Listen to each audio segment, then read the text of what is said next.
Actually मैं बार बार सबसे ये कह रही हूँ कि मैं संतोषी हूँ, मैं संतोषी हूँ।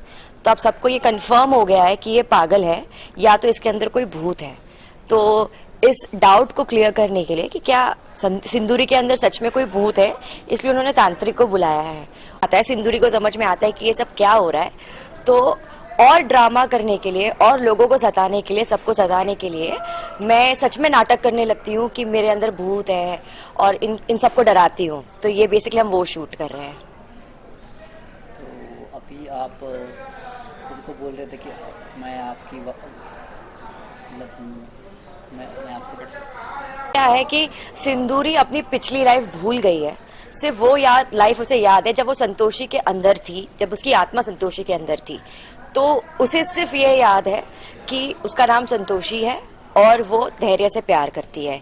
और अब जब वो वापस आई है अपने रूप में, तो उसे सिर्फ इतनी ही बात याद है। तो बस वो एक ही थॉट के साथ चल रही है कि किसी भी हालत में उसे धैर्य को अपनाना है, अपने पास वापस लेकर आना है। क्योंकि वो धैर्य को ये कहने की कोशिश कर रही है कि जब तुमने संतोषी से प्यार किया तो उस वक्त वो लड़की मैं थी, भले ही शक्ल। और इस आपके उनके दोनों के प्यार के बीच में संतोषी आ रही है, तो संतोषी का क्या है? हाँ, एक्चुअली देखा जाए तो कहानी के हिसाब से मैं प्यार में आई हूँ उन दोनों के बीच में, क्योंकि ऑब्वियसली संतोषी और धैर्य हस्बैंड एंड वाइफ है। तो ऐसा तो नहीं हो बेचारी, मैं उसको सताती रहती हूँ हमेशा, हर बार उसको बोलती रहती हूँ तू बहरूपिया है, तू बहरूपिया है।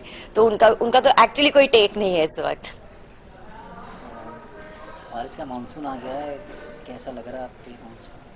हाँ जी, मैं एक्चुअली एक ट्रिप प्लान कर रही थी और क्योंकि बारिश का मौसम है और मेरे कुछ फ्रेंड्स गोवा गए थे रोड ट्रिप से, तो उन्होंने आके मुझे वीडियोस दिखाए थे और मैं सोच रही थी कि मैं भी एक रोड ट्रिप करती हूँ। और जिस दिन मैं रोड ट्रिप करने वाली थी उसी दिन से मेरी शूट शुरू हो गई है।